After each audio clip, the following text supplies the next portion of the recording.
Hello, this is James Horak. I am bringing you a show tonight, including Crystal Clark and myself. Crystal is going to deal with the conclusion of her presentation on the Trans-Pacific Partnership and its imminent intention to reach agreement this October 1st. I'll turn it over to Crystal. Crystal?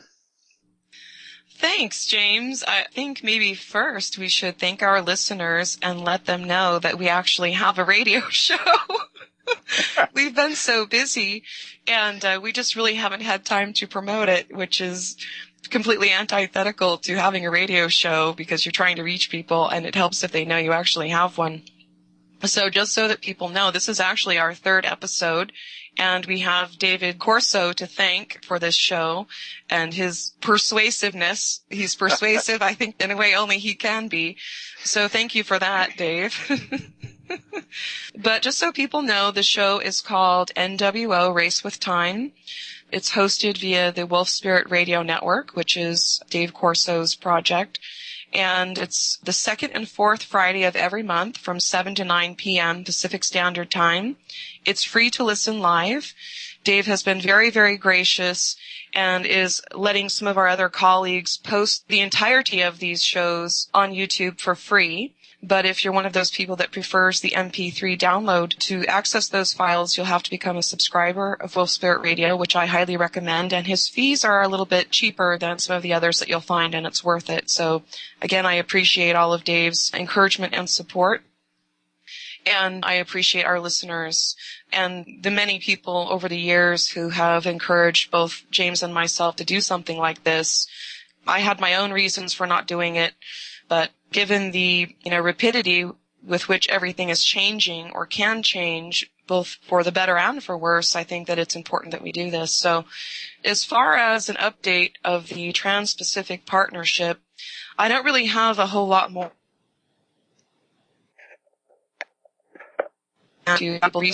Will really empower them to get involved as individuals.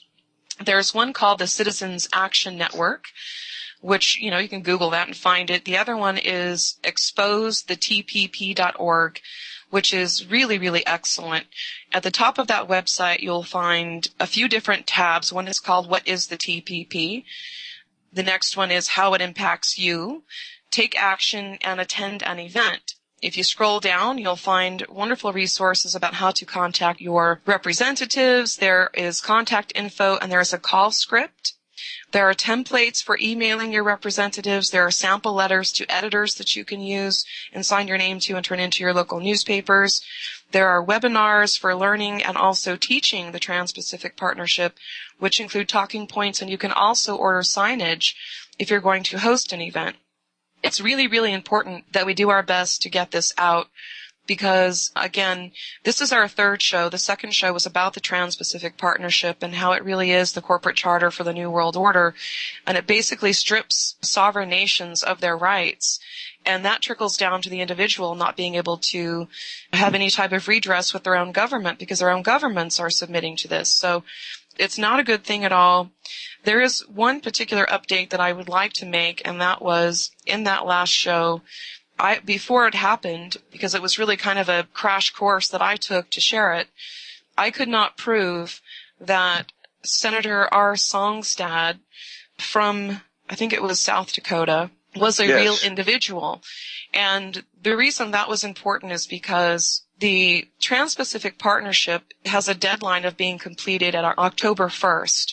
And there are several other deadlines that you'll find on the internet chatter that are around the same time, and supposedly a lot of that information was leaked by this senator. Now, I wasn't able to prove that this was a real individual because Wikipedia does not have him listed, having been a senator of South Dakota, which is very interesting. But we did have a listener who took it upon themselves to do a great deal of research and emailed it to both James and I, and found that this really was a senator, that this really is a real person. I still don't know that this individual leaked a memo that has all of these dates in it, but these dates include, troop movements. There's a whole list of things that we actually covered in the other show, so I don't want to go over that too much more, but it is a real person. Some of the deadlines that we discussed in the last show are very dubious in that it looks like, if they're true, that all of these things are coalescing around a specific moment in time in which they're going to enact what will become really hell for the individual. And Obamacare, I think, feeds into this, and basically you're just talking about corporate control over every aspect of your lives, which is something that we really don't want to see happen, given that these are the people destroying our planet for a buck. And the Trans-Pacific Partnership gives them carte blanche to do that at levels that are unprecedented, which is not a good thing. But what we do know is, which is very unsettling and it is provable, is that the DHS, the Department of Homeland Security, has ordered billions of rounds of ammunition. They've ordered guns. And I think most disturbingly, they ordered what they call no hesitation targets, which are images of pregnant women and children playing in parks to desensitize people to shooting their fellow Americans, which is very disturbing. So I don't have too much more information on that. I don't know if there was anything you wanted to add to that, James. Yes, it's almost the military version of the cremation of care, isn't it? It is. I wrote an article about this, I think, last year about the cremation of care, and I don't think that people recognize that this has many different faces, many different Orwellian spin faces, and the cremation of care, the ceremony that they do, is basically tossing their cares away. And you see the New Age movement has their own version of this, where you don't actually have to do anything and get involved. You can just meditate it and hope it away. Wishful thinking will fix it. That's not going to work. Religion has their own cremation of care. Well, why should I care? Because Jesus is going to come back and fix it.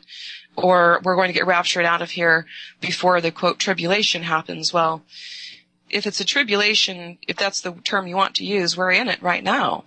And you're still here, and we need you to plug in and help, because everything that's happening can be stopped, at least until we cross the threshold where it can't, and we aren't there yet. And I think that our goal mutually, James, is that we know that we are repeating the patterns of the past, and those patterns led to the catastrophic self-destruction of our ancestors and previous lineages multiple times.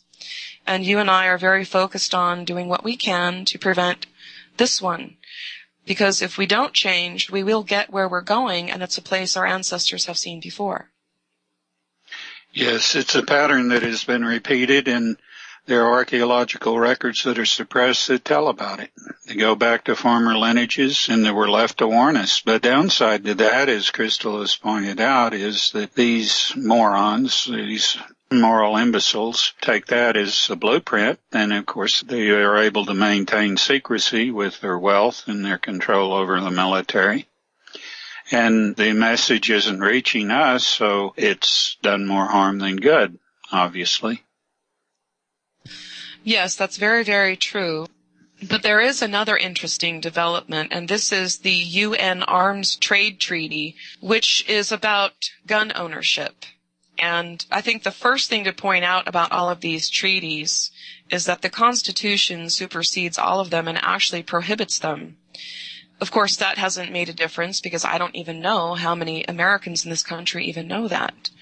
And they're not supposed to know it, because they're not going to stand up and fight something that they don't know that is happening and that it's wrong. They have no idea. From what I understand, a couple of days ago, John Kerry signed this treaty, and it does regulate individual gun ownership. It requires lists, not just of the guns, but of the ammo, which is not good. The Arms Trade Treaty will regulate individual gun ownership all across the world, obligating each country to maintain a national control list. Now, this is the really interesting point about this, of course, which is a theme that we've seen over and over and over again. The treaty pretends that individual weapon smugglers are the main problem. So that's rather ironic, considering that we have a president who, by the way, pushed this off until the day after his election, his second re-election, so this couldn't be made public, because he resurrected it the day after he got re-elected. And now, that's interesting, given that he got his hands caught in the cookie jar with Fast and Furious and shipping guns to Mexico. Yes. What people have to understand about Fast and Furious is not that it is to lend support to a predominant drug gang in Mexico, because maybe that's the cleanest way for them to do business. People that are trafficking with drugs themselves, like our government. But it also is indicated by the number of arms that have been intercepted coming back into this country from Mexico, that were many of them identified as U.S. military that had been given under this program Fast and Furious coming back. And this was in the state of Arizona to ranches that had been taken over by these gangs after they crossed the border. So what sense does all this make? Only one, that this administration and its minions intend to enforce these dubious actions and betraying the only social contract we have with them, the Constitution that they have sworn an oath to uphold and protect, but instead are arming Mexican gang members for their search and seizure operations, as well as foreign mercenaries, Blackwater, because they're not so sure that their own military, many of whom I doubt very seriously would be willing to go house to house, search and seizure, and kill people on a blacklist. So what we have here is a clear definition, a clear intent on what Fast and Furious really was, what it was intended for, is only sense it makes, and that this is to be taken seriously. We have high treason. We have it in our face. And it's up to the individual to decide on what side he wants to be when the cards fall.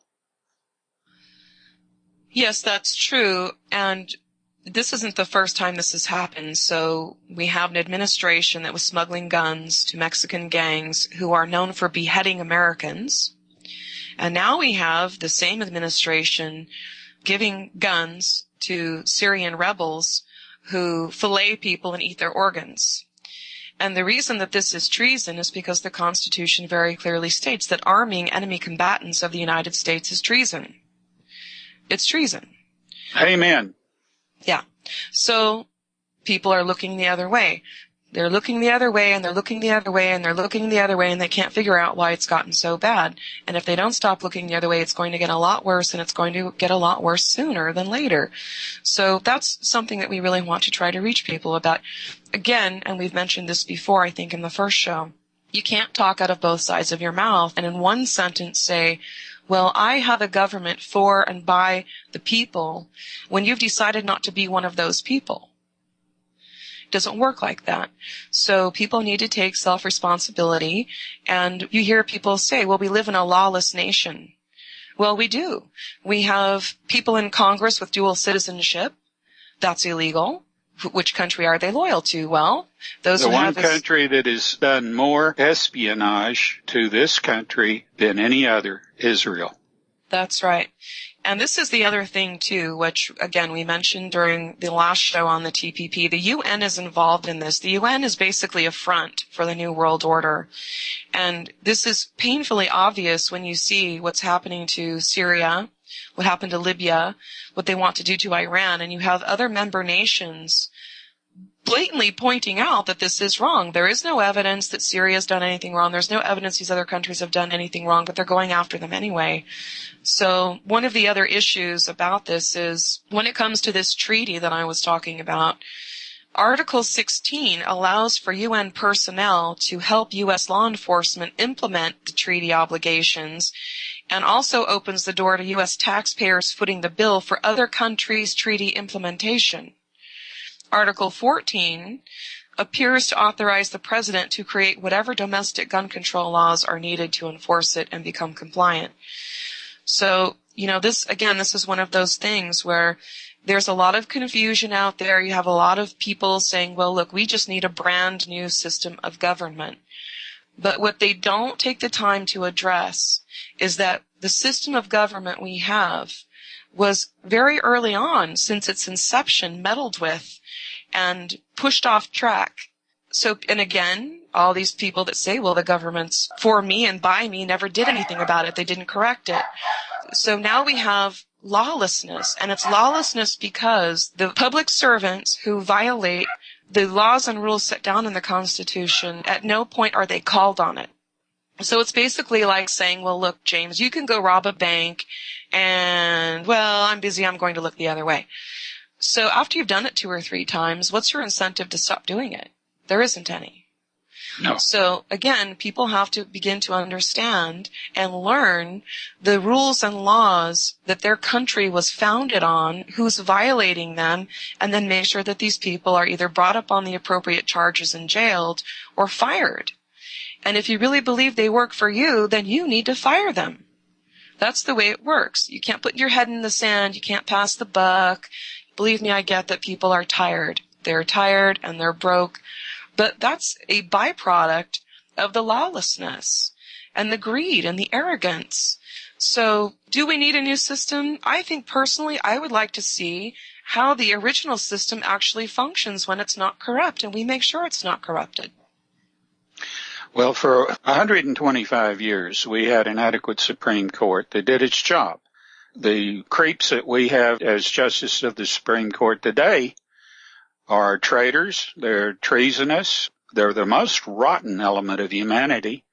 We have our last addition to the Supreme Court, Sotomayor, who went on record saying that she thought all white men should be castrated. Now, along with philandering, along with being found unfit by different legal boards, all of these goodies, and it seems that these are recommendations for a president to appoint one of these critters to the Supreme Court, the highest court in the land, a court that once had the prestige of nominating and of appointing only people of the highest character and reputation. Instead, we have people that are no longer even aware of constitutional law, much able to enforce it with judicial review, and who are so corrupt and so capable of maligning the law that they commit treason with almost every legal opinion they hand down. I have never seen anything in my life more undermining of the American way of life than what has happened to the Supreme Court in the last 30 years. That's very true. And again, during the last show we did on this, and these videos are posted both on my website, which is drowninginabsurdity.wordpress.com, and at your website, which is emvsinfo.blogspot.com. And there's a summary with links at the bottom, and there was an excellent video produced by a fellow named Larkin Rose called It Can't Happen Here, where he goes over this and how the corruption of the Supreme Court was a necessary gateway into the corruption that we have now. It was one of the first steps. We hear a lot of people say, yeah, things are bad. And then what do we get after that? We get shoulder shrugging. Yep, things are bad. Well, why? Where were you when all of this happened? Where was I? Where was James? Where are we now? This isn't going to take care of itself. It has to be addressed, and these people have to be held accountable, and that's just the political corruption. But at the end of the day, what all of this eventually boils down to, especially because if this Trans-Pacific Partnership goes through, we're talking about a global corporate conglomerate running everything, and running it in a way that is so corrupt that if you have strict environmental laws and you refuse to give them permits to frack or drill or mine, they can sue you for their, quote, right to make money and destroy your water sources, your food sources in the process. And well, that's just the cost of doing business, and that's too bad for you. And this is something that I've tried for the last few years to really kind of drive home, and I can see that, you know, whether it's me or whoever else trying to teach people this, that the message is finally getting across. The overpopulation lie is based on teaching you, the 99%, that you're the dummies messing everything up. You're the useless eaters. You're the mindless breeders and the sheeple, and you have too many babies. And that's what's killing the planet. What's killing the planet is corporations. It's corporations killing the planet. You and I don't put fluoride in the water. You and I don't chemtrail. You and I don't make vaccines. You and I didn't develop Corexit and dump it in the Gulf of Mexico. You and I didn't build a bunch of faulty nuclear plants and put them all on fresh water sources. You and I didn't cause Fukushima. You and I aren't fracking. They're doing it, and they're blaming it on us. And that's something that we really have to get straight, because if you think it's bad now, if the Trans-Pacific Partnership goes through, it will be 1,000 times worse. And I know that people get really overwhelmed with all of this, and then they feel, hopeless or depressed. But really the antidote to that is, the reason that people feel hopeless and depressed is because they're not getting involved. So they can't wake up every day and know, I'm doing something to prevent it. I'm doing something to fix it. They can't even know that they have options. That's right. If they don't. If you know common law, you know how to plead for yourself effectively. It may not always work, but it is your only hope to get justice in a court that is not going to accept that you have anything like human rights. That's right, and it's shocking to me to see videos about how some South American country gave dolphins human rights. The humans on this planet don't have human rights. They're just words on a piece of paper. That's all they are. And people let it go. Well, we can't let it go anymore, because this is the path to self-destruction, and it's preventable. It's preventable, but in order for that to happen, we have to get involved. The awakening is really, really important, because obviously people aren't going to get involved in something they don't know is going on, but then the action phase has to happen. And many people have talked about this, myself included, but if it was a numbers game, if everybody was taking action and it was a numbers game, we would have won a long time ago. I think one of the interesting examples of something that just recently came up, I was sent today a link by a friend where the NRA was promoting a big game hunt. One of these hunts where you have captive animals, big game, elephants, rhinos, lions, shooting them like fish in a barrel. That's supposed to be sport. I told the people, please know that NRA sold out years ago to the powers that be. This is a subtle move by them to help with gun control, to help get this treaty approved and accepted, because you've got a number of people that are concerned about this kind of killing of animals, and I am one. Hunting to me is you go out for something to eat, and you abide within the law. You are doing it not for trophies. You're not doing it for any other reason than you like venison, or you like antelope. You like whatever is the game that you're hunting legally, and it has a chance. It's not fish in a barrel day.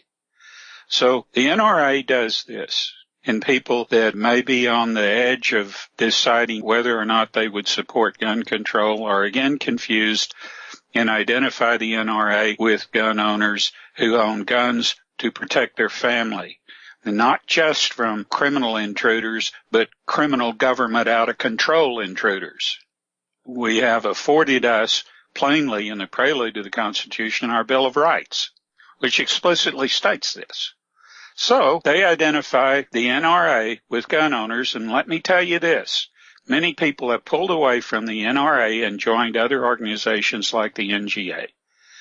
And they are looking for people who represent sincerely and honestly the concerns of American people to enjoy and understand full well the reason the Second Amendment is there.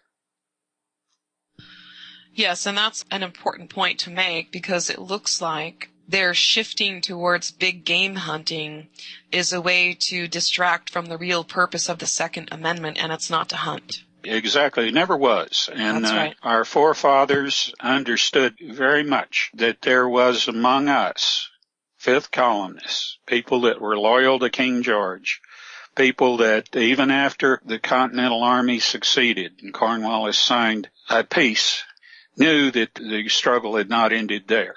And indeed, in 1812, the English again invaded the United States and burned our capital to the ground, because that obsession of the crown is still there today.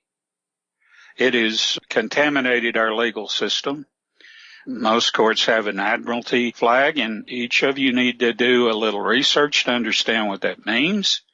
Most of the lawyers that we have today would give their eye teeth to be knighted by the Queen of England. This is a confusion of loyalties. Yeah, and in fact, doesn't the bar exams down for the British something? Yes. Yeah, so that's not even an American test that they pass, which should tell people a lot. Isn't Eustace Mullins, is that his name? Did I get that right? Isn't he a good source for that if people want to look up? He's an excellent source. He's a grand old man of bringing back constitutional law and giving you a framework by which you can make pleas on the basis of common law. And, of course, I have a good lawyer, but he still thinks that common law is passé. It's just like a doctor that gets his information from JAMA or Lancet. They think that that's the beginning and end all of their medical education after post-medical school. But it's not. And it's not true for doctors. The parallel carries both ways. But nonetheless, accept the law that represents the values that you were taught, whether they're religious, whether they're constitutional. And remember, the only contract that we are obliged to follow is the one social contract this country's legal system and government is based on, and that's the Constitution. And they may tell you it's invalid. They may tell you it's passé, but it's only invalid and passé if you let it be invalid and passé. If you stand up for it, it will stand. It is the only sense of righteousness and strength the common man has today, because these monsters aren't satisfied with getting rid of the Constitution. They will go on to get rid of everything that grants any citizen any rights whatsoever under any form of law. Yes, and it's really important that people begin to understand that their silence is consent. Too many people believe that if they don't make a choice, by not choosing to do something about it, they're not responsible because they haven't made a choice. Well, it's consent. There is no fence. People think there's a fence that they can sit on and kind of wait and see which way things fall before they get involved. Well, if they don't get involved, they're at the mercy of somebody else's decision. And I think it's really important what you just said, that this is where the Constitution is where they get their authority from. It outlined their job descriptions and what they're supposed to do. This is why they take an oath to support and defend the Constitution. And you have explained before, very beautifully and succinctly, I think, the difference between a regime and an administration. An administration administers the laws that were set long before they got there. A regime does whatever they want. That's right. An administration administers the law, which we used to call the law of the land. Today, we can define it more appropriately as the Constitution. And the Constitution is what I accept as my social contract with this government. If they betray it, they're traitors. They have no more or any longer authority over me. And that is the way to look at this. Once that they betray their social contract to you, you no longer need to recognize their authority. All they have left is force and might, and that's why they want our guns. It is interesting. Reuters reported on the 25th, on Wednesday, that John Kerry signed this treaty, but it still needs to be ratified by the Senate. So take note of that and contact your senators and let them know. And people will ask themselves, well, does that really work? Politically, maybe not so much, but psychologically it does, because these people have gotten away with murder literally for a very long time because they thought you were asleep at the wheel. And they may not be so obliged to continue if they knew that you were no longer asleep at the wheel and that you know what's really going on and you know the score. They deserve to know that you know. That alone may change a great deal. So I encourage people to do that. But there is something else really interesting about this, because it looks like Obama has found a patsy in Kerry signing this treaty. I wasn't really sure if I was going to bring this up, but we might as well because people can go look for themselves. But there have been people saying that the Kerry that we know now is not the same John Kerry as before. And of course, that's something to be very skeptical about. But any of you, right now at this very moment, can go to YouTube and type in John Kerry has a double. And you will find a video that's 3 minutes and 11 seconds long that shows clearly two very different John Kerrys. And what's exceptional about this video is that when people are speaking, their facial muscles will move, their eyebrows and their nose and whatnot around. Well, this individual has pictures of John Kerry speaking, both John Kerrys. It's not the same person. It's absolutely not the same person. The face is different. The jaw is wider at the bottom. The new Kerry, when you're looking at the screen, it's the left eye, but it would be his right eye, is much, much smaller than the other eye. And the eyebrows are uplifted all the time, which is very different. The hair is a little bit different.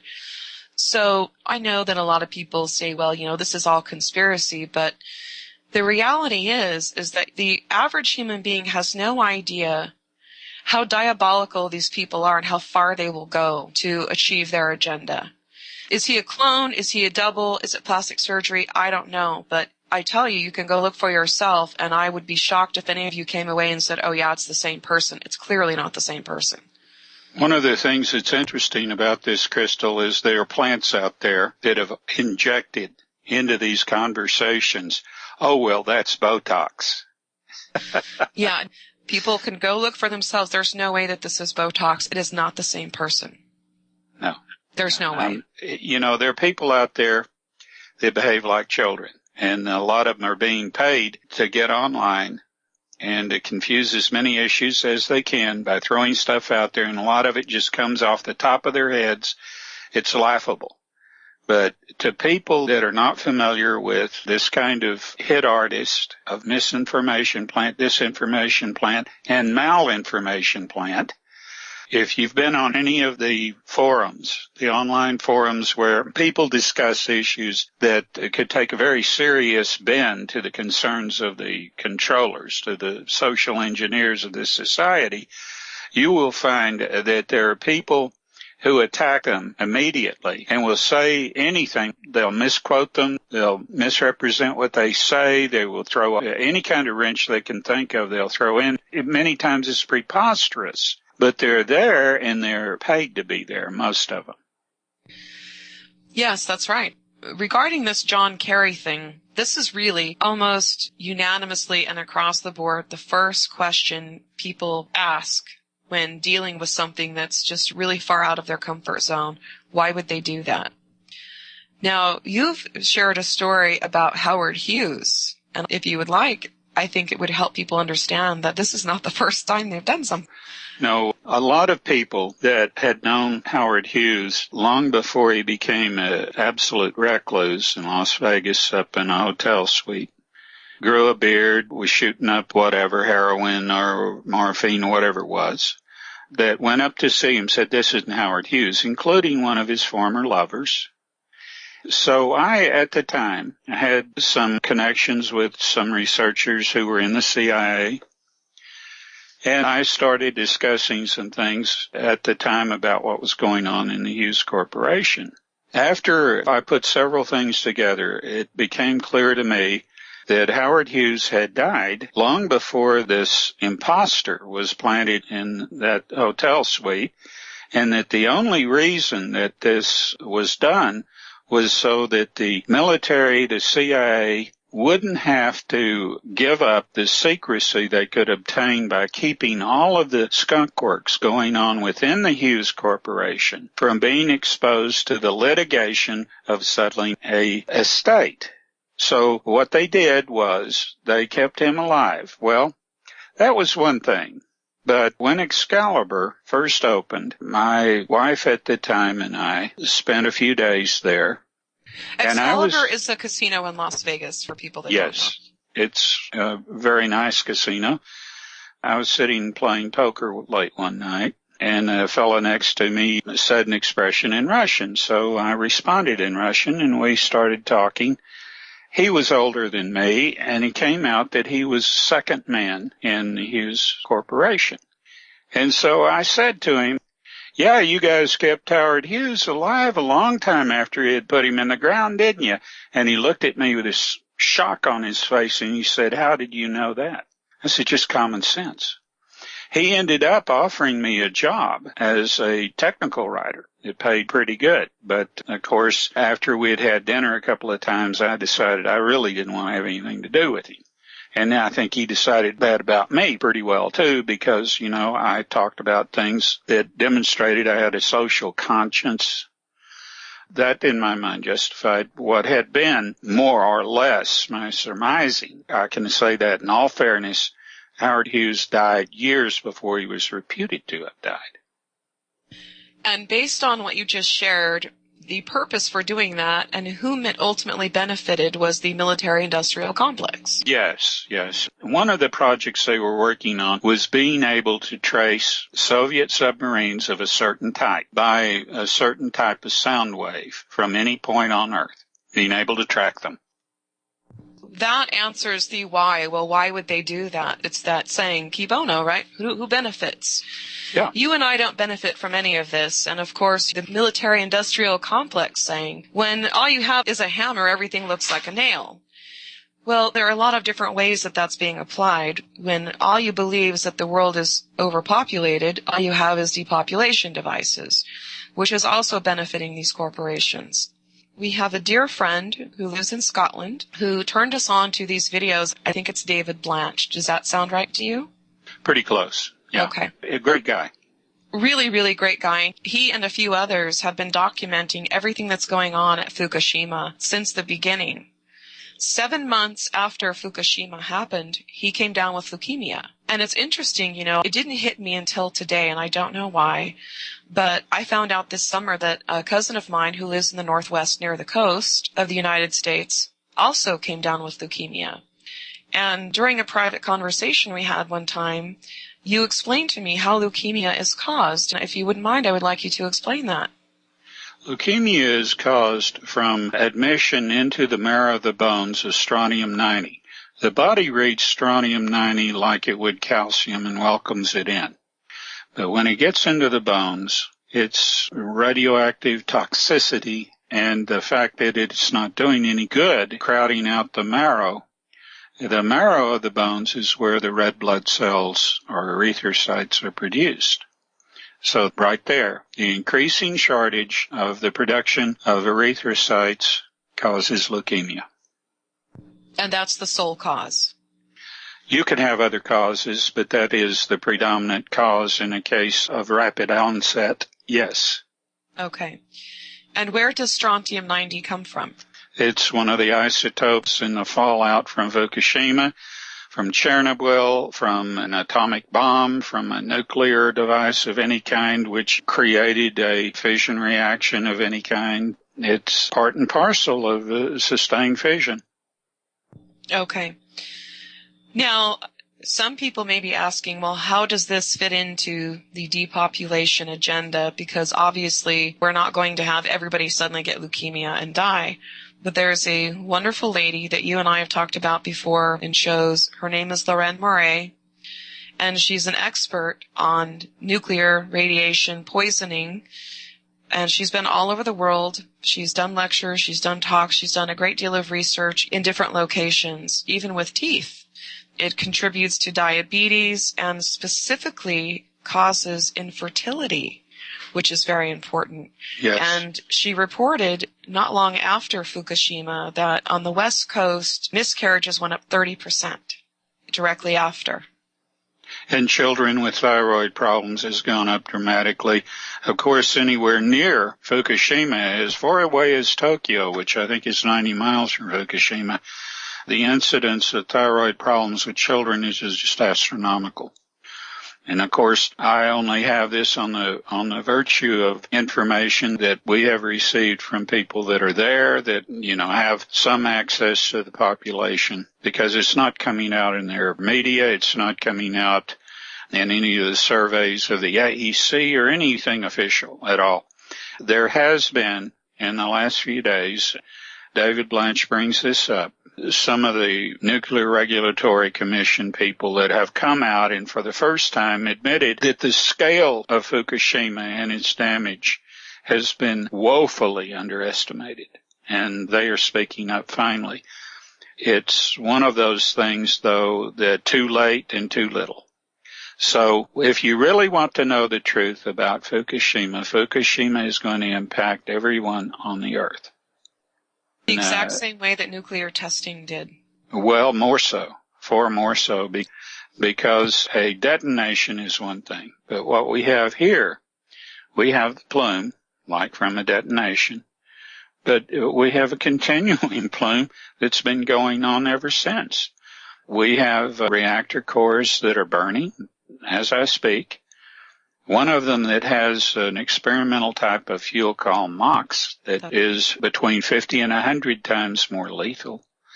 And the extent of this sustained fission is causing the production of the worst of all isotopic products, tritium, which of course is going into the ocean, and is causing a phenomenon that no one's ever had a chance to study before called atmospheric fission.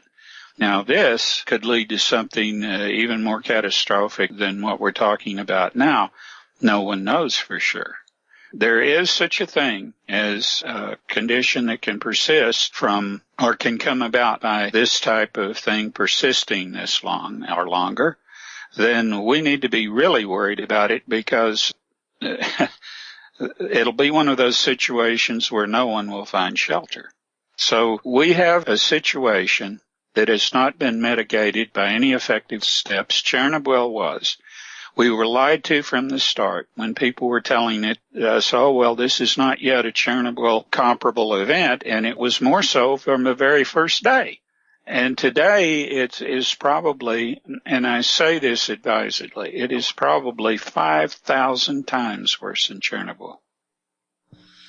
Yes, it's very, very bad, and I was really surprised today. I really don't even know how I came across it. I think it's pens.com. Might be .org. I'll put the link in with the summary of the YouTube video when it's released because I don't have access to it right now. But I was shocked to find that they were looking at using a neutron bomb to neutralize the radiation. Have you heard that one yet? My God. Yeah. Crystal and I had talked about going into some of the ridiculous explanations that so-called scientists that, let's say, what's passing for scientists today, have put forth on what is going on with CERN. The nuclides, or what they call them now, they used to be nucleotides. That's right. You know, sometimes I wonder if these people really believe this manure. Maybe they do. Maybe they're that pathetic. Maybe their education is that lacking. It amazes me. You know, compartmentalization and security classifications being so stringent. I guess these people come out of school with what they know, and then it gradually deteriorates because they don't use it. They're put in a situation where they're performing this task along an assembly line of methodology or work or whatever because the government doesn't want them to have overview. Oh, no. That's where genius comes in, and, of course, genius is threatening to these monsters.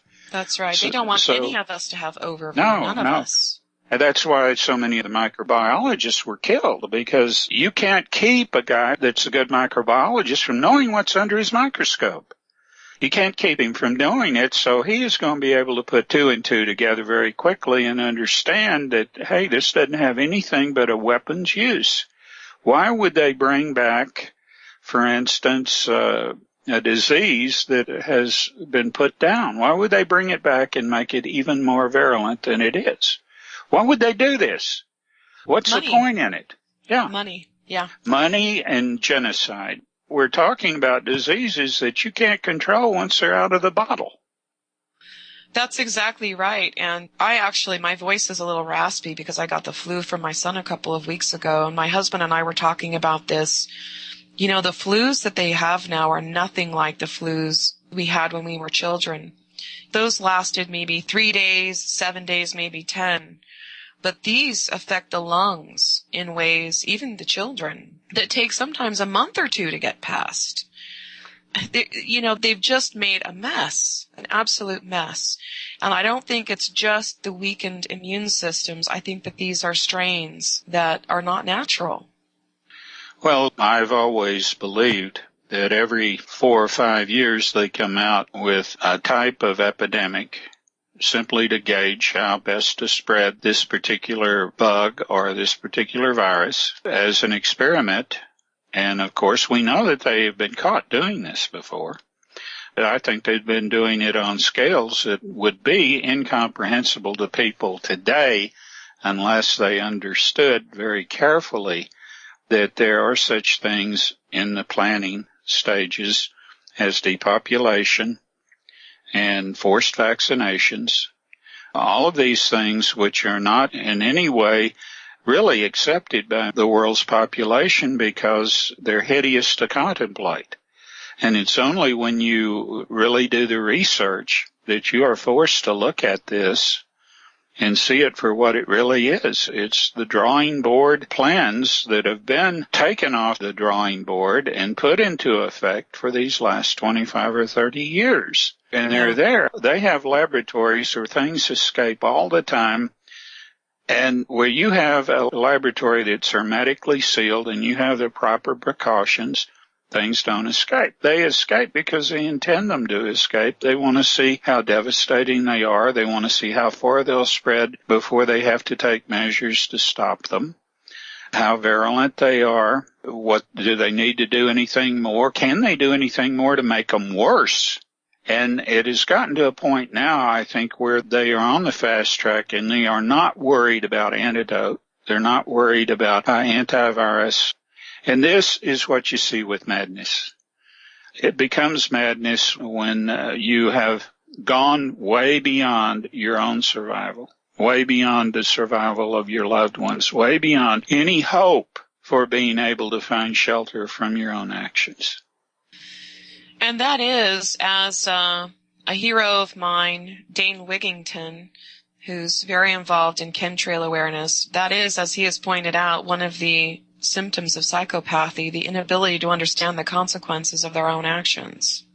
Well, I didn't know whether you wanted to really bring it up. We talked about this, but when you start trying to identify particles that you are colliding with CERN, and you don't already know what their instability is, gauged on quantum mechanics or any of the methods that escape scientists today, and you're doing this, and you think you can identify what a charged particle is and what it isn't, and suddenly you're talking about helium having isotopes and it hasn't. You're talking about a hydrogen particle that is an enhanced hydrogen form, and you're trying to identify it as helium.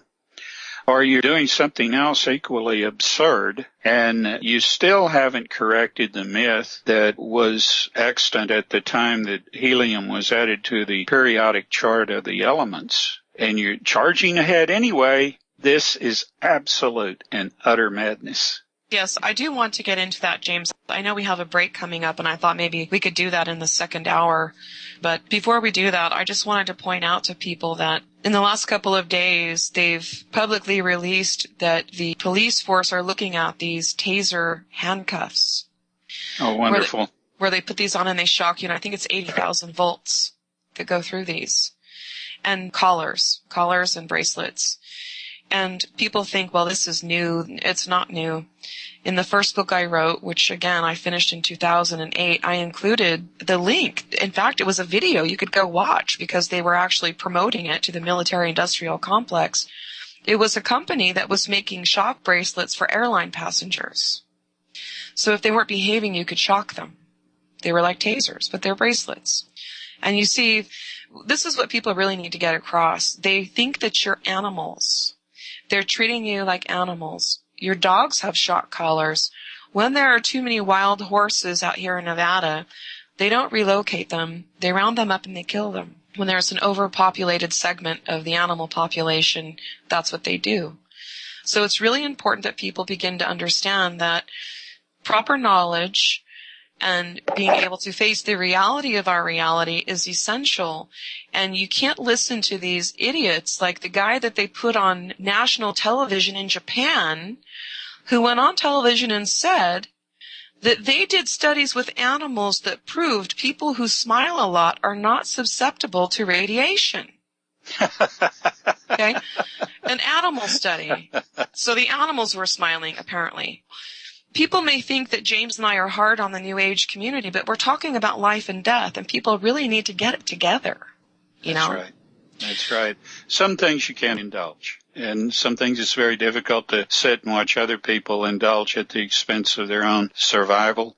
We're not trying to peddle a single remedy. What we're trying to do is stir in people in awareness from information so that they can behave more wisely than they might otherwise, because we realize that you haven't been given the truth, that you have been given a false sense of comfort and a false sense of security, and that it has taken a great deal to move you off that center. But it's here. We should know by now that the American dollar is propped up by the petrodollar, and that excuse has been given for deindustrializing the country. Oh, well, don't worry about the loss of jobs. Don't worry about the loss of production or any of this. We can all base the value of our currency on the petrodollar. Well, what's going on today and what's behind all these wars in the Middle East is that more and more nations with oil are refusing to accept the American dollar in payment for their oil because they realize that there is an adjustment coming, and that adjustment will be catastrophic to Americans. It'll be catastrophic to people that have hordes and hordes of American dollars. So I can't blame Syria, I can't blame Libya, I can't blame any of the countries that are producing oil not wanting to take American dollars. And the countries that have stayed in OPEC are the countries that are responsible for supporting the United States because that country is run by royalty or it's run by a very corrupt government, and all the rake-off is going to the leadership and not to the people.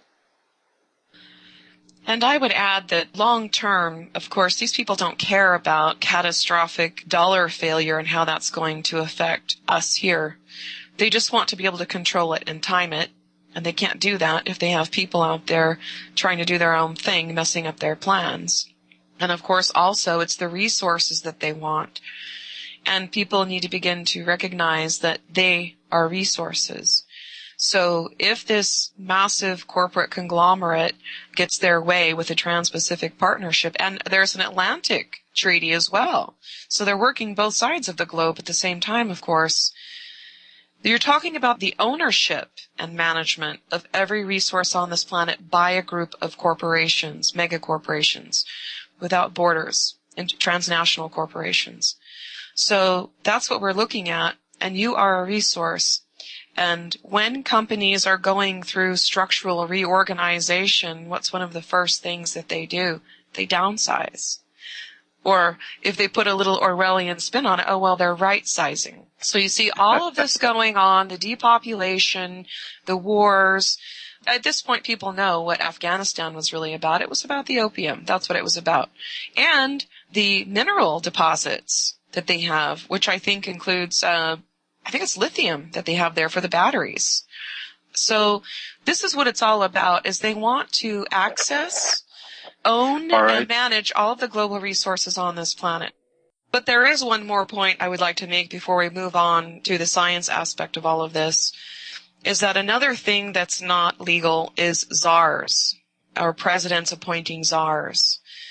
In the past, people looked the other way because, well, you know, he doesn't really have any authority and it's only a couple. But people need to recognize that right now we have a science czar who wrote a manual on depopulation. I can't remember, it's Eric Holder, but he's our science czar. Are you talking about the current Attorney General? Oh, did he get promoted? Again? Well, it's Eric Holder. Eric Holder is our current Attorney General. Yeah, it's a sad thing. These people are sick. They don't belong in the positions that they're in. And I want to bring this up. I brought it up once before a long time ago, and I don't remember where, but it has to do with Lorraine Moret. The first time I heard her, it was in a YouTube video from several years ago where she was on the Jeff Rentz show. And she talked about how she was an aide to a woman who was working with, I think it was apes. And while she was there, she was out in the field as an assistant to this researcher. And so they were near the apes. And they noticed over time that there was this one female who had a baby and treated it really awful, didn't take care of it. And the other members of the tribe shunned her because her behavior was aberrant. And they knew it. Her reaction to being shunned was grabbing their pots and pans and, sticking them in the faces of the other apes and terrorizing them. And after terrorizing this tribe for a specific period of time, she became the alpha female. Because people don't like to deal with things, and obviously it's not just the animal kingdom, it's humans. Confrontation doesn't make you feel good. It's not something that people like to do. But at the same time, there's a time and a place for it. And the time and the place is here because, as we've explained repeatedly, depopulation is already underway. But it's the soft kill, it's the slow kill. And they're doing it from so many different angles that it's plausible deniability. You can't really blame it on this, that, or the other. It could be anything. Well, it could be a lot of things. And really, it needs to stop because if it doesn't, again, we will get where we're going. And it can be stopped. I mean, that's the thing. But we have to do it, and that's really important. So we all have to get involved, and it does really help to be involved because then you get to get up every day and say, okay, you know what? I'm making a difference. And one person does make a difference. It's the only thing that ever does. So that's really important. But in terms of the science, I meant to do more research on this so that we could get into it in greater depth. I'm not going to go as far into it as I wanted to because we don't have enough time. And there are other things that I just didn't quite get to. But I did notice that some of the comments to the YouTube videos that you've made in the past where you're discussing helium, you get these morons on there that say, oh, helium comes from the sun. They think you're just the biggest idiot ever for saying that. But they don't realize that this has been known for a long time. It's been documented, and it's a scientific fact. What's so hard about this, though, is that the people that are running all of this and running it into the ground control the flow of information. They're the people who own the media, whether it's the newspapers, the television, music. They also control the textbooks. And I've given an example of this before. A couple of years ago, my son was trying to do his homework, and he had a health book that he brought home. There were questions about the circulatory system, and I said, well, give me your book, because it should be in your book. I've taught him how to look in the index for things. It wasn't there. There was no information about the circulatory system in his health book, but the very last chapter was about HMOs and insurance. Yeah. Yeah. So people don't realize that their education, whether it's, public education or private education, and I think college education, is worse because the main financial contributors are corporations that keep these colleges open, and that's where their curriculum comes from. So that's a problem. So I kind of want to go over the history of helium because I don't think that people in a couple of generations, if not more, have been taught properly in school what's really going on here. And that, is always kind of my motto, is that people are participating in their own demise out of ignorance because they don't know any better, and that was purposeful. They're not supposed to know any better. And social engineers like Zbigniew Brzezinski and Kissinger have publicly stated they don't want intelligent people. They want people just smart enough to push the buttons and run the machines. They don't want any more intellectual people because that doesn't bode well for their agenda. Of course, a lot of people talk about this and refer to it as dumbing down, and that's exactly what it is. Now, this information, I went to Wikipedia to look at some of this information because that's where people go. People should know, though, and there's a video about this that they can find on YouTube, that Zionists are being taught how to go in and edit Wikipedia. They have seminars for that, just so you know. And like I said before, when I was trying to verify this claim about this Senator Songstad, and I went to Wikipedia and looked at the previous senators for that state, his name had been removed. So it's not the best source of information, but I think it's a good example to use simply because it isn't. and that in not being a good example, it's a common example of what's proffered as science when it isn't. So Wikipedia does explain how helium was discovered. I think that your explanation of it is much simpler. So if you could do that, I would appreciate it, and then we'll go from there in terms of how they're trying to lump helium in with other elements and why that's so incorrect. Helium was discovered as an unknown gas with spectrographic analysis of the sun and the gases that were burning there. You could see a change in the graph as this particular gas began to ignite. Now, based on the color, right? Well, they graph it. You see one element that is burning at a certain temperature, then suddenly you see another element. The further you get away from the sun with your analysis, you see another element burning at a higher temperature come up. So as you go in closer into the corona of the sun, you see a different line at which an element begins to ignite. Now, it was never helium. Helium doesn't fuse. So what was happening, though, is that helium was changing the element that was burning, creating a different kind of reaction. Helium is to the elements what zero is to binary code. It is a condition of matter, not an element. If you look on any table, you'll see it defined as an inert gas, a noble gas. There are separate categories that it has created. The disinformation about helium began as an attempt to keep the Germans. When the Germans, before World War I, the Germans were concentrating a great deal of their war effort, the potential military effort, towards airships. But they wanted helium because it's inflammable. That would make an airship much safer, much more efficient. So in order to keep them from learning how to acquire helium as a distillation byproduct, when you distill gasoline from oil, they made up this BS about, only one place where it comes from, maybe a little bit somewhere else, but most of it comes from a natural deposit in the Texas Panhandle, and that is a crock. Because the Earth cannot hold helium, it goes right off into space once it's freed.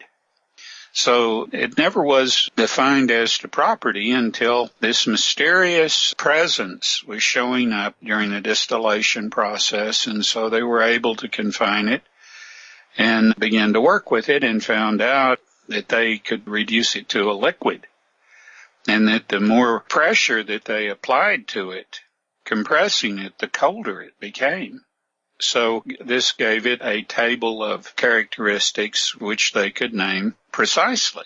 And so the idea, the concept, and the conditions of helium became known, but still many of its characteristics were kept secret. They were regarded as trade secrets by the few gas companies in the world that knew how to take it into a liquid and knew how, once that it came out of a liquid into a gas, how to take it back into a liquid. And there's only a few industrial gas companies that know those secrets today. So the military-industrial complex and greedy corporations have kept the lid on this. Yes, the worst part of that is that when it was added to the atomic chart of the elements, it was added to the periodic chart of the elements under that deception. That's right. They have it labeled as a chemical element. And first of all, a chemical, anything, has something it reacts to, has something it combines with to form a compound. And see that helium doesn't combine with anything. Helium doesn't react with anything. Only at fusion temperatures will helium exchange any characteristics whatsoever with an element. And that's what I talk about the sun, the secret of the sun, and it being a constant energy furnace, is the helium-hydrogen exchange. All right, before we go too far down the scientific trail, I want to point out to people the inaccuracies that are on Wikipedia about helium. First and foremost, it lists helium as a chemical element and a noble gas on the periodic table, which is incorrect. It says that it exists only as a gas in extreme environments. It's the most abundant element in the observable universe, which is actually true. And then it does say that large amounts of helium are being created by nuclear fusion of hydrogen in stars, and stars are our suns. That's true. So that part's true. And people will recall, this is not new information. It's not like James just made all of this up, because if you'll recall, Helios and Heliopolis, well, that's a connection to helium, and they're talking about the sun. That's what that is. So this isn't a new discovery. You're not, coming off the wall with this. Interestingly, helium, one of the largest single uses of helium is for cooling of superconducting magnets. With the main commercial application is MRI scanners, but they're also using it for some of the more fanciful sciences, I guess we could say. Wikipedia does admit that it's pressurizing and purge gas, protective atmosphere for arc welding. It's used for growing crystals to make silicone wafers, which again goes back to its cooling properties. And this is where it gets interesting. It's being studied for its role in superfluidity and superconductivity. And when this particular thread is followed up, you'll find that they're referring to helium as the alpha particle. And the alpha particle really smacks of what they're calling the God particle in their CERN experiments. And what's interesting about that is that if you keep researching helium, you'll find that it does have a use in accelerators in terms of the way they're explaining it. Energetic helium nuclei may be produced via cyclotrons, synchrotrons, and other particle accelerators. So that's interesting. But here's where things get a little screwy. The way that they number these elements has to do with their isotopes. So, for example, carbon-12, carbon-13, and carbon-14 are kind of like their own species in a sense, because they all have the exact same number of protons. They have 6. We could say their base number is 6. Where you get the 12, the 13, and the 14 from is how many neutrons they have. So carbon-12 is 6 protons plus 6 neutrons equals 12. Carbon-13 is 6 protons plus 7 neutrons. Carbon-14 is 6 plus 8. Same thing.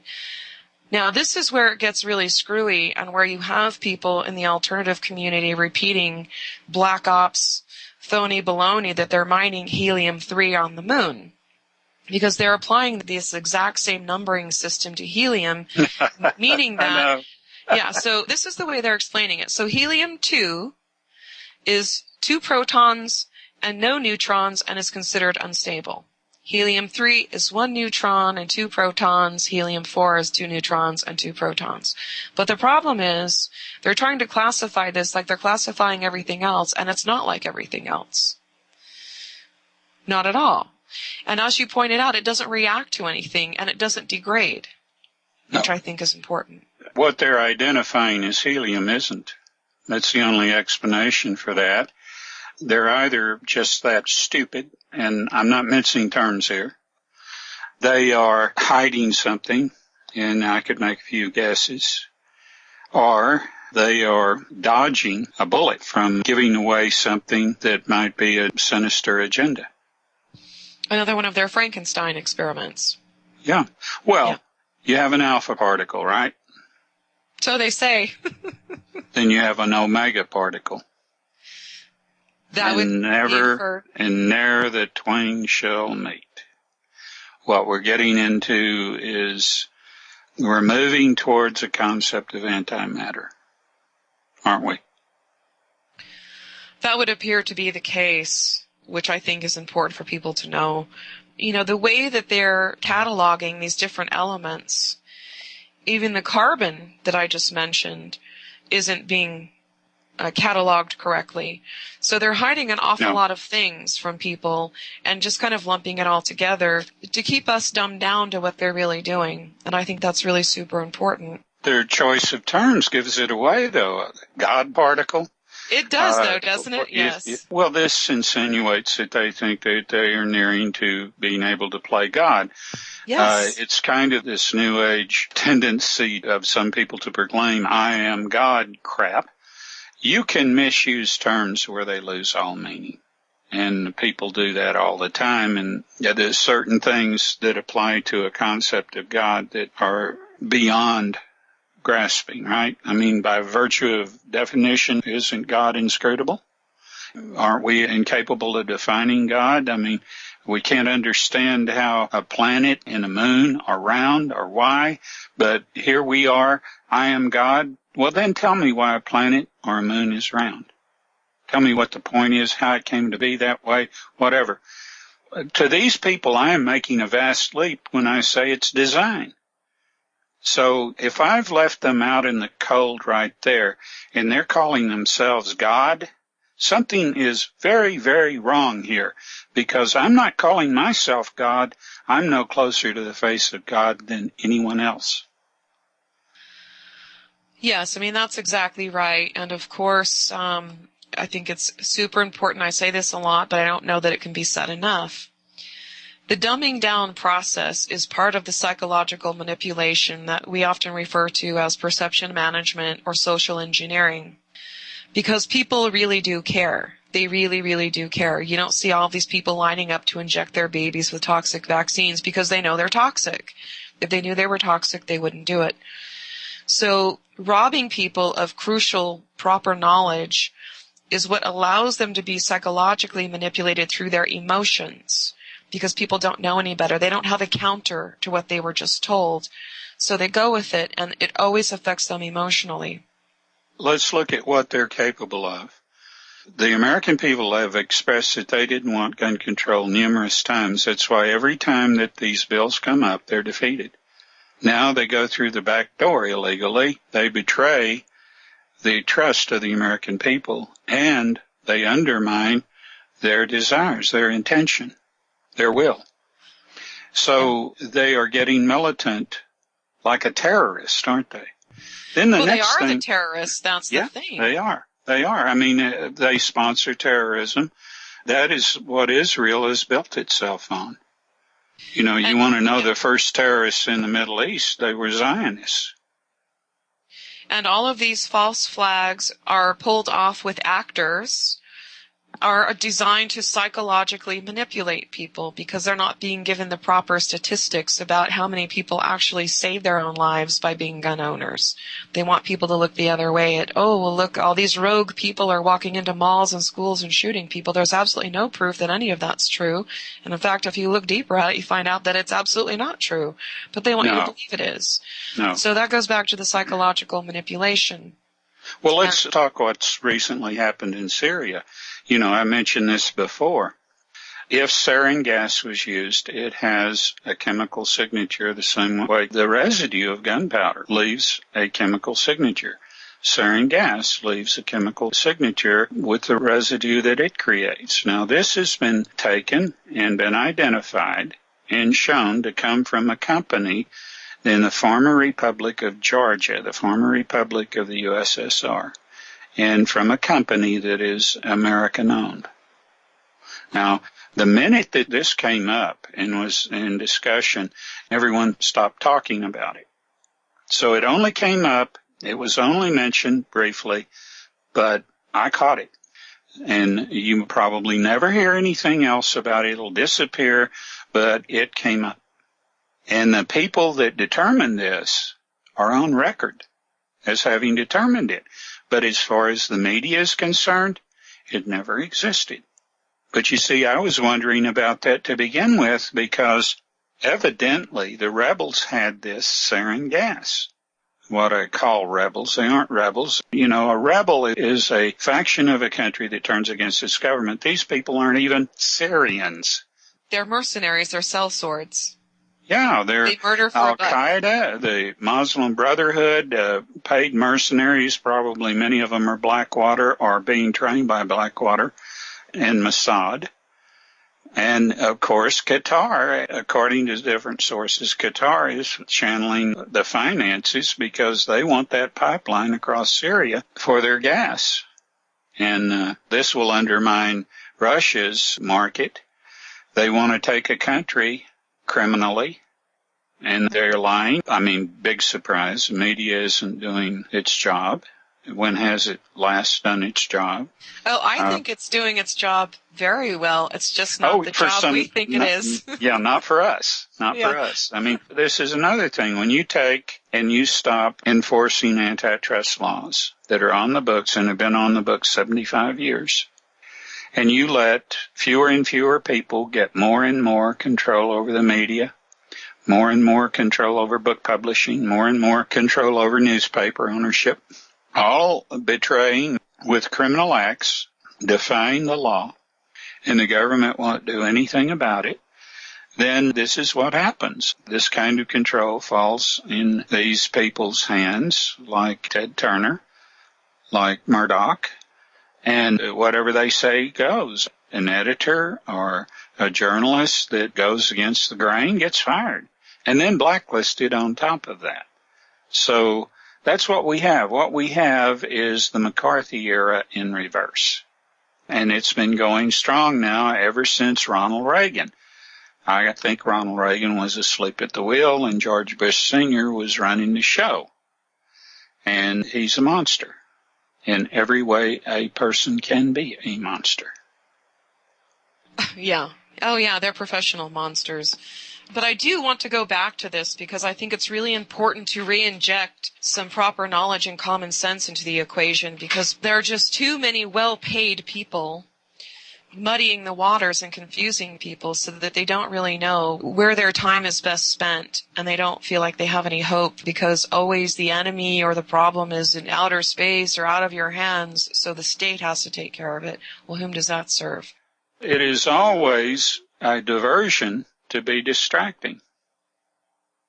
That's right. And there was, some time ago, this meme that was put out into the collective via the New Age movement about carbon-14 and how the sun is doing something strange, and it's changing the way carbon-14 degrades, and it's giving us a DNA upgrade and all this other nonsense.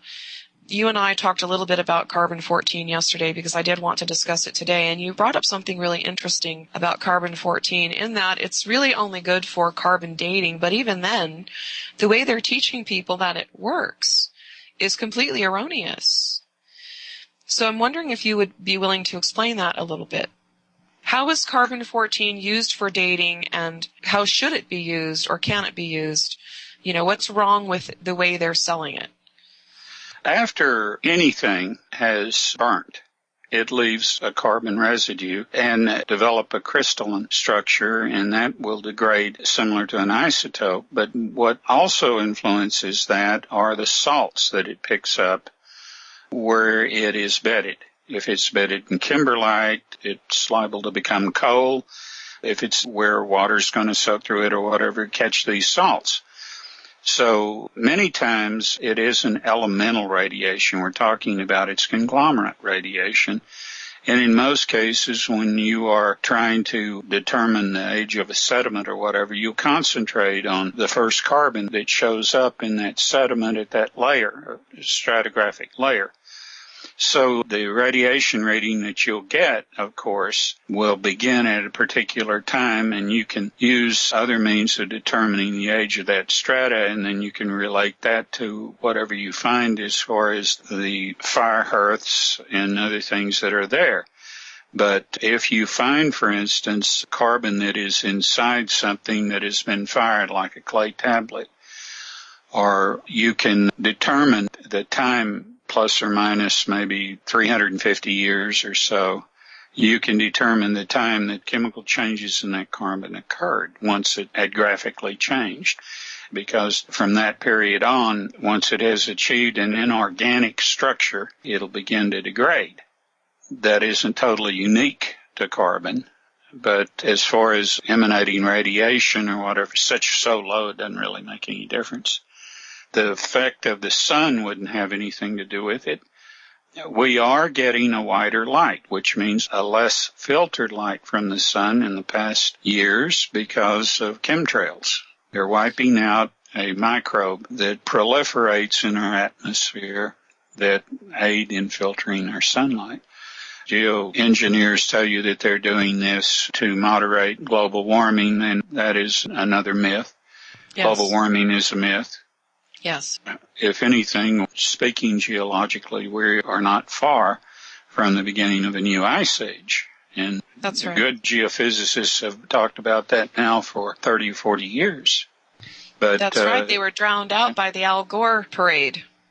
That's yes. right. And when corporations get behind people like Al Gore, they're up to no good. In this case, they found a new source of revenue. People ought to remember the radon gas scare and then the black mold scare. All of these were frauds to sell devices to ameliorate the supposed toxic effects of radon gas, because they told everybody the radon gas occurs in nature very rarely. The radon gas contamination was invariably, they were finding it had dangerous levels, was always from concrete that was mixed with conglomerate taken from uranium tailings and crap like that. Okay, let me distill what you just said, because I don't want people to miss the importance of it. You watch these building shows, Bob Villa and those guys, and they're remodeling these houses for the wealthy people, and they're putting down these radon barriers, and they're telling the same story. Well, it comes out of the earth naturally, so you need this barrier down on your concrete slab. But in fact, what happened was they knowingly contaminated the concrete. Well, you may have incidents of radon gas so slight that it's difficult to even register on any kind of radiation meter, even the most expensive. It's not harmful. It's not going to cause any effects or whatever, unless you live in Grand Junction or in a town where there were uranium mills, and idiots went out and got tailings from the uranium mill and used them as a conglomerate in concrete that was poured to make the basement of that home. Okay, so as far as you know, this contamination only affected people in the Grand Junction area. Are areas where similar circumstance happened, like in Tennessee. Oh, I see. Okay. Yeah. It's interesting. I did a show a couple of months ago with this fellow in Utah. I think it's called KTKK AM 630 radio. And we were talking about mining and how environmentally destructive that is and some other things. And he mentioned how some of their roads had been paved with radioactive tailings. Yes. Let me tell you what I experienced there in Grand Junction. I used to operate out of Grand Junction to go down on claims that I had in Utah. And when I would run out of money, I would go work at a laboratory there in Grand Junction Labs for a great guy, a friend of mine, John Kephart, an excellent chemist. But the fact of the matter was that so many of those homes in Grand Junction were hot because tailings had been used from the mill there, that the Congress appropriated a number of millions of dollars to decontaminate those homes. So I had someone come up with a Reader's Digest article, which is abridged from something else, of course, and they showed me this, and I said, oh, my God. Even in the Reader's Digest version of this article, and this was back in the 70s, they said not a penny of that money was ever spent to decontaminate a single home. It stayed in those banks in Colorado that used it as they wished. And he said, let me show you something else. So he took me downtown Grand Junction, and he said, right here is where the tailing pile was. And there was said a Manor Bread Factory. A bread factory? Okay. Yeah, Manor Bread. So he took me around to where the intakes for the ovens were. And we had a dosimeter and stuck it down there, and it pegged. Oh, going right into the bread. Yeah, it's really disgusting how little people care about life, It's really sad. Well, I mean, here we have this going on, and we have people that are selling radon barriers for homes that probably you could never detect radon. If you went down, there would be some man-made reason for that radon to be high wherever you find it, where you can even pick it up with any kind of detector. But, it's something to sell, like with the black fungus. That's right. They condemn some homes because of black fungus. In fact, let me try to put this into perspective in terms of how absurd it is. You've explained that if we had helium as a respirant, that we would live longer. We would live longer. We would look younger longer. If it were just part of our restaurant. Yeah. And that can be fixed, although not under the circumstances we have now because these people don't want it fixed. But imagine, so just imagine this scenario. Imagine the scientists of the world say, hey, this is true. We can fix this and we'll have helium and we'll live longer and we'll be healthier. And Avon and Maybelline and Oil of Olay, under the Trans-Pacific Partnership Agreement, take all these governments to court and say, no, you can't fix this because then I won't be able to sell lotions that make people look younger. I mean, do you know, as ridiculous as that sounds, that's exactly what would happen? That's exactly what I'm saying, yes. That's how bad it is. Well, they would fight for their right to sell you face cream that would make you look younger. We know the case of General Motors and Toyota scrapping out the EV1. We talked about that. Imagine what happens when General Motors decides that somebody comes up with a car that runs on water or that runs on solar energy, and the batteries are so incredible that you can charge up these batteries in 4 hours, and they can take you 400 miles before you need to charge them up again. Now, that would be so incredible right there. Well, right. They would sue the inventor and say, you're hurting our profit-taking. That's right. And if people want to watch that documentary, it's called Who Killed the Electric Car, and I think they can find it on YouTube. It's excellent. Oh, that is excellent. And bear in mind, they do this anyway through the patent office. People like Edison were allowed to get so many patents without a model, without even a good description of what they were getting a patent for, the workable description, which in some cases you can get. You get patent pending, rather. But they did this because Edison was so famous, and probably a few others like him.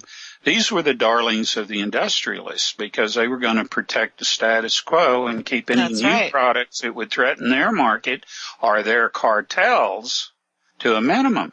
They'd have that control. Mm-hmm. So today, there are people that come up with incredible things, and they go to get a patent so they can get the money to go in production. They can't get the patent because the patent office will say, oh, patent infringement. Automatically. It's too good, and they'll do that. So all of a sudden, you have to prove you're not infringing anyone's patent. That's also part of the TPP's evergreen patents. Yeah.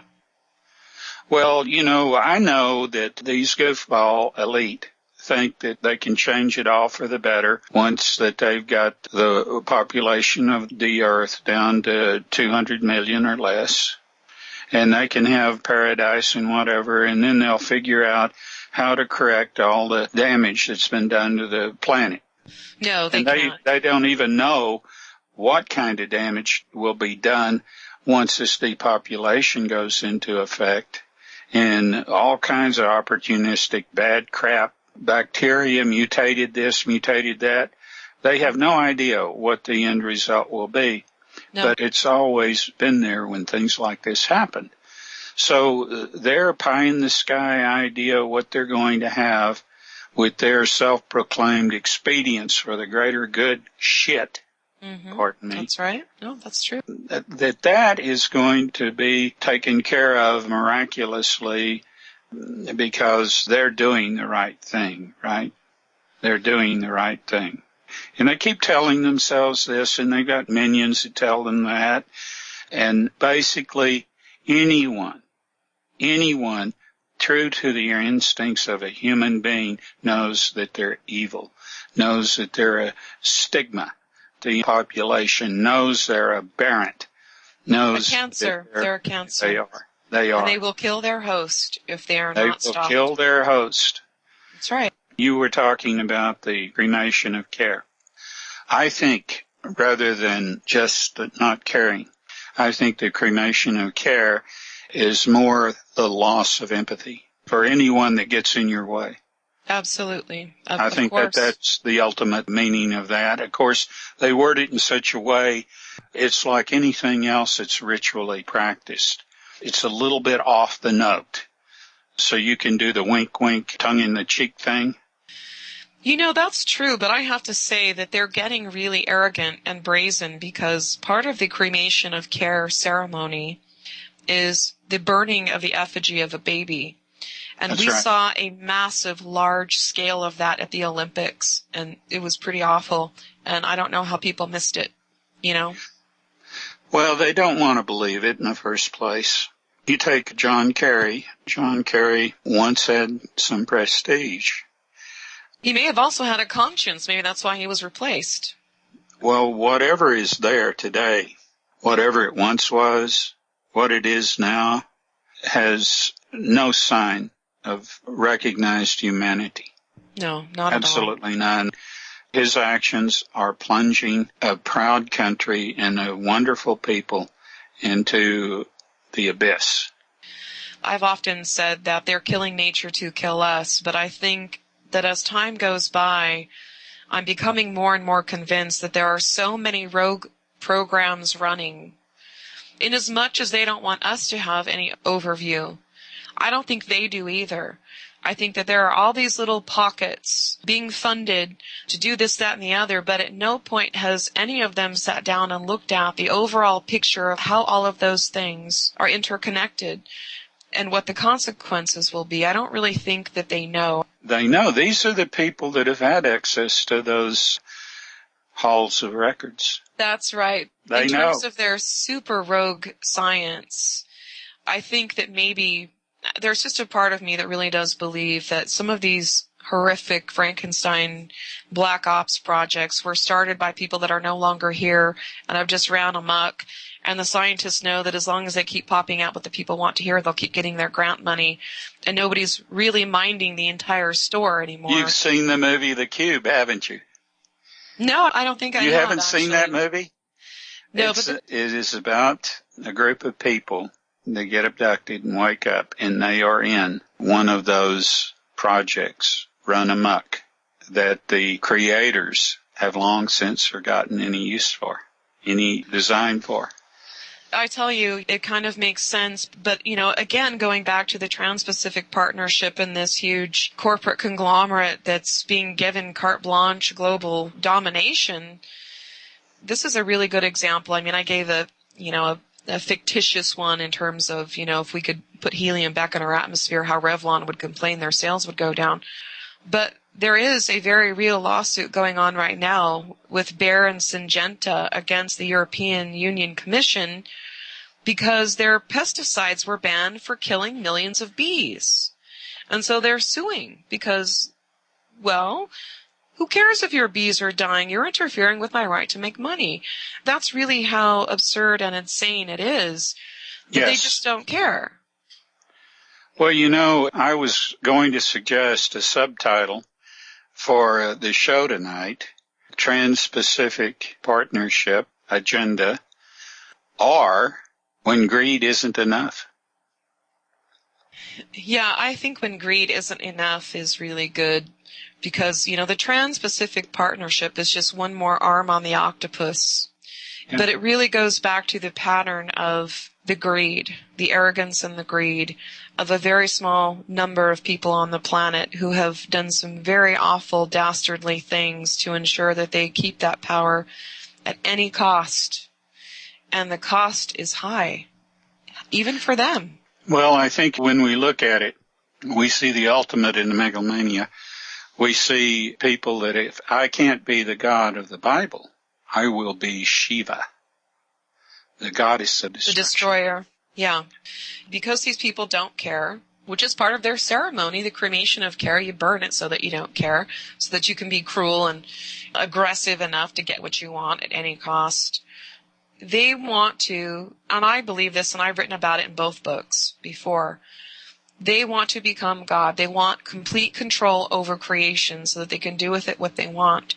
But the problem is that when you approach creation with that mindset, by default, it no longer is creation, it's destruction. It's a given. And that's the track that they're on. They know that because of the history they have seen before their eyes in these finds. Now, I know that there's science and there's technology they don't know about. They're given this pie-in-the-sky thing. A number of them probably think they can escape, like Bigelow, for instance. They can escape to outer space, or they can't. They think that they can go underground and live indefinitely underground. They can't. They have all of these fallbacks, and none of them are worth a flip. Yes, that's right. And I just want to let people know really quickly, especially for new listeners, when it comes to what's really going on with the chemtrails and why the sun looks whiter, the sun isn't changing. The atmosphere through which we view and experience the sun has changed. And this goes back to the atmospheric microbes. There's an article that I wrote some time ago on both my website and James's website called Microbes and Machiavellian Mindsets that goes into this and provides links to sources of what is referred to as aerobiology. People know this. People know that these microbes actually affect the climate and the weather and are part of our atmosphere. And what you were just saying, these people believe that they can go and hide. There's another article that I wrote that is on both of our websites. I don't remember exactly what it's called, but at my website it's on the cosmology tab, which goes into all of this, the playing cards that NASA had, why that stopped, Norman Berggren and the fungus. It's very, very in-depth, and people really need to get educated about it because the alternative media is not being honest with you. They're not, any more than the mainstream media is. And this is something that people are going to have to begin looking at because it's a very sad thing when you finally get someone. It's so difficult for so many of us to get someone, a family member or a friend to flip that switch and get it so that they will unplug from the mainstream media, and by default, the, quote, alternative media is the alternative, but it's not. In so many ways, it's really not. So that's really important for people to recognize, and it's really, I think, our goal, both of us, to give people back the knowledge that they need so that they can self-direct their own futures. But again, knowledge isn't enough. It's not enough to just know what needs to be done. Knowing doesn't fix anything. You have to act on it. That's super important. Crystal, I can understand why I wouldn't be accepted or promoted in any way by the big guns of the alternative media, but you are another matter. You are excellent, and I think because that you're out there with the truth and in your face with it, and rightly so, and don't miss a beat, that makes you dangerous to them. You'd be on Rinse, you would be on Red Ice, you'd be on all of these big deal shows that wouldn't think of having me on there. It's just like when I was invited to that energy conference in Boulder. Once they found out that I may say something to upset some people, well, he's too controversial. An alternative energy conference, and I'm That's too right. controversial. Even today, I ought to be putting this behind me, I know, but it's still... Well, it's funny that you brought it up because I almost brought it up a while ago when you were talking about the pipeline in Russia and all that because, look, all of that is passé old junk science that doesn't serve us anymore. No. But in order to move on, we need to get the gatekeepers out of the way. So the reason I almost brought it up is because for people listening, James was invited to a global energy conference that I think actually begins in October. October 12th and 13th. In Colorado. But here's what's interesting. Once James expressed his desire to share with people once he got there, the need to begin to address the oppression in terms of the patent office and our shadow government and all these other things that must be addressed before free energy will ever become part of our reality, they turned him off. They didn't want him anymore. And I'll tell you what I think about this, and this is the truth. I think that probably 90% of the people out there going to these conferences all puffed up, look, I'm going to change everything because I've got a free energy device. I don't think any of them actually work. And I think that people won't know they don't work as long as they can't actually get them out. So they're safe, aren't they? And they're getting contributions, too. Oh, yes. There's one company who has been accepting donations for 10 years and still only has a prototype. What does that tell you? 10 years. So I think the reason they don't want to solve the problem that keeps them from getting their devices to market hinges on the fact that they know their devices don't work. They're theoretical because, they can't manifest these devices for sale in an industrial way because they don't live in an environment that will let them do that. So it protects their intellectual property in terms of theoretical devices. They're theoretical. And hey, that's great. But when you get to a place where you can actually release them, well, then we're going to know which ones work and which ones don't. You probably have to go to China to find an assembly line to put it together, or Mexico. Well, I hope not. And, another interesting thing that I wanted to bring up, too, is my husband and I really cringe every time we see somebody driving a Prius, because there's an excellent video out there, and I'll see if I can round it up. I know my husband knows where it is, but the Prius is more caustic to the environment than any other car they've ever built. The damage it does for mining, for the batteries that they use, the tires are too small, so you constantly have to replace the tires. It's god-awful. It's worse than any other car they've built, but they're electric. It's absurd. It's absolutely absurd what people will buy because the commercials slapped a green leaf on the damn thing. They got one now called a Leaf. I've seen a couple of commercials about it. It'll go about 90 miles on a charge, which isn't half bad, but, it's probably got problems too. Well, my husband, he's a nostalgic individual who really loves old cars, and he knows, and actually he has some of the ads. I'll have to get some and scan them from, the 50s and 60s where they had cars that got 50 miles a gallon. But here we are 70 years later with cars that are made of plastic that weigh half as much and still don't get, not even close to the gas mileage the other cars used to get, and they're junk, they're throwaway cars. They're throwaway cars. That's really important to reiterate, I think probably as often as we can, is that the planned obsolescence is really a big part of the destruction of our environment, because they can make products, they can make printers that last 10 years, they can make print cartridges that actually use all the ink, but the faster those garbage dumps fill up, the faster their profit margins go up. It's not you and me, it's not the middle class. Bill Gates very specifically said we have to destroy the middle class because they consume too much. And he's talking about how we buy so many things and we throw them away and then we buy more and it's a strain on the resources of the planet. But, they plan it that way and now they're blaming us. They plan it that way. It's in their marketing. If you could upgrade a printer, for instance, with software, and they had spare parts, like with electronics that have panels that you can interchange component parts, think about how much less of this would end up in landfills. So many ways of looking at it, but you see, that's not what they're interested in. They say one thing out of one side of their mouth while they are planning their next coup d'etat and marketing scheme, which they don't care about how much that adds to city dumps. They don't care about anything other than what their bottom line is. They will sell you a printer for $40. And you get it home. $70 for the cartridges, and that's right. And there's still ink in the damn thing when it tells you it's empty. That's right. And of course, they work constantly on devising these cartridges that cannot be filled from these ink supplies that you get cheaply. Or if they can be, you're going to get this toxic ink all over you trying. Everything that they can do to make money, and they don't give a damn about anything else. But these are the owners of these corporations that have these policies are the very ones that are touting global warming. They're touting, too many people, and secretly talking about depopulation, and sometimes openly. Yes, and these monsters were created, these corporate monstrosities were created because eventually, once they were brought into the fold and their greed was catered to, eventually it would be no stretch to go from the planned obsolescence of a product to a person. That's right. Well, it's the same thing to them. That's getting right back to the cremation of care.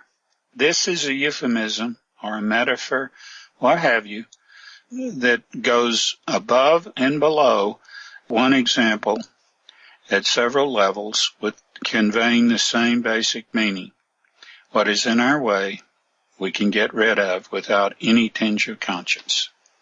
Whatever, whether it's a person, whether it's an animal, whether it's the wealth of the planet, whether it's the ocean, whether it's the air we breathe or anything.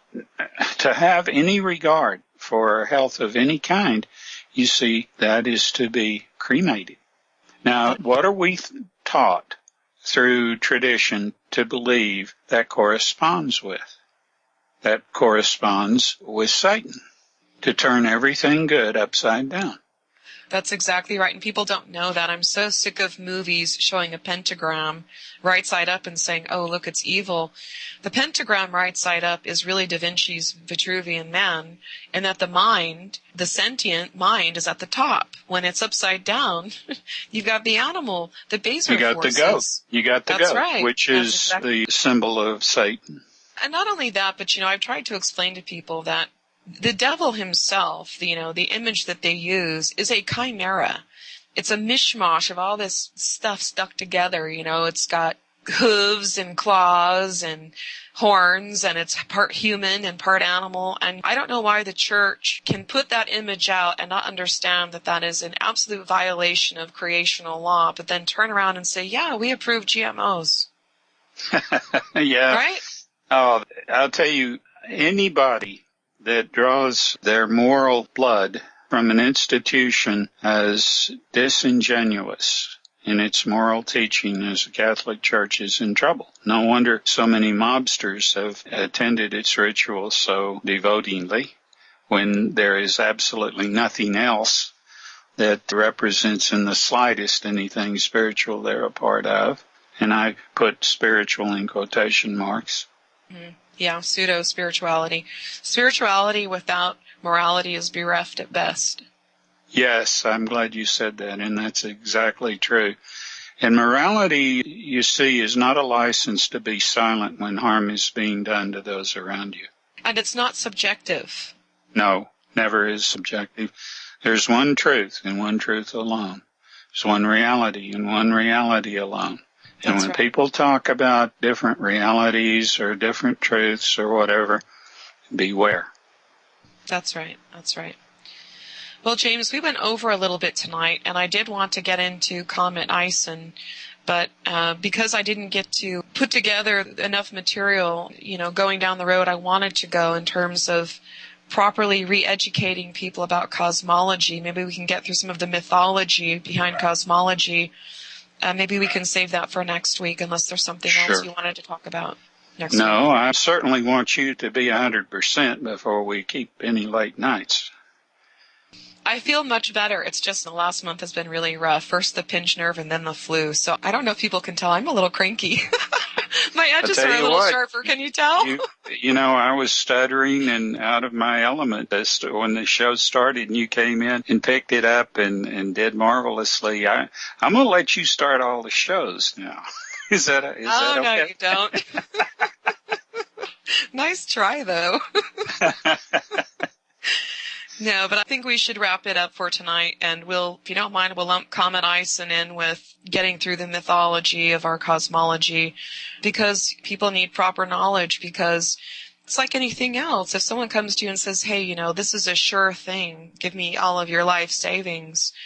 If you don't have anything to compare it to, if you don't have any yardstick or other knowledge, you're going to get taken for a ride, because you just don't know. You can't make informed decisions that benefit you, and that's the whole point. So anything we can do to give people back what has been stolen from them purposefully, I think is a step in the right direction to make sure that we not only have a future, but it's the right one. That's right. And before we go, I'd like to say this about Comet ISN.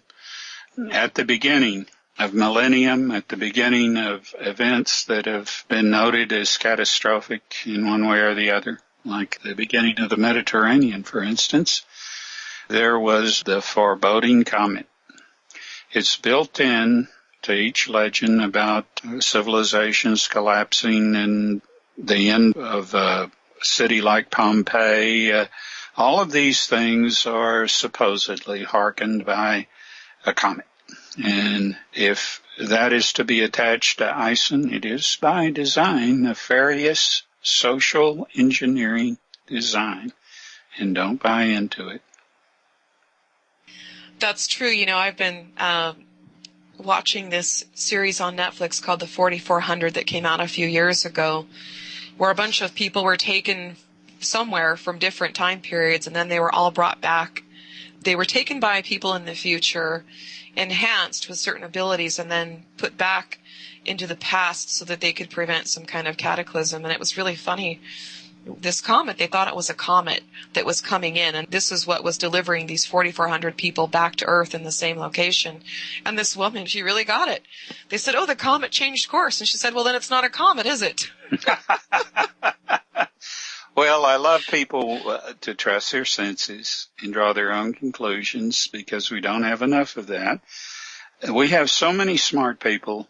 If they'd only rely on their smarts, if they'd only believe that, yes, what you see and what you figured out, and this is one thing that I admired Kevin Smith for, if you see it, if you can reach out and touch it, that's what it is. What you see, what you think it is, that's what it is. Believe it. Don't wait for somebody with a PhD or from some bureau in the government to come around and tell you and then feel like that's put you any closer to the mark.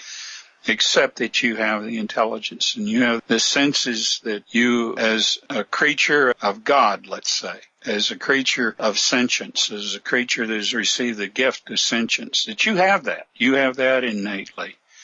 Once people realize this and take it upon themselves as a mantle, which is just as important as the robes that a PhD wears in ceremony. That's very true. And, I honor the fierce individualist because they have that right and they are unique. And there's a video I found some time ago. I'll see if I can round it up again. It was a very interesting experiment that I think was conducted in the 70s where they had maybe 6, 7 people sitting at this table and everybody was in on it except for one person who was genuinely brought in from the outside to participate in this experiment. And in front of all these people on a table were images, and one was lines. It was like 3 lines, and people were supposed to put down which line they thought was the shortest. And because everybody was in on it except for this one person, everybody put the wrong line except for him. And as it kept happening, this individual, absolutely knowing without a shadow of a doubt what was right, began to put down what they put down.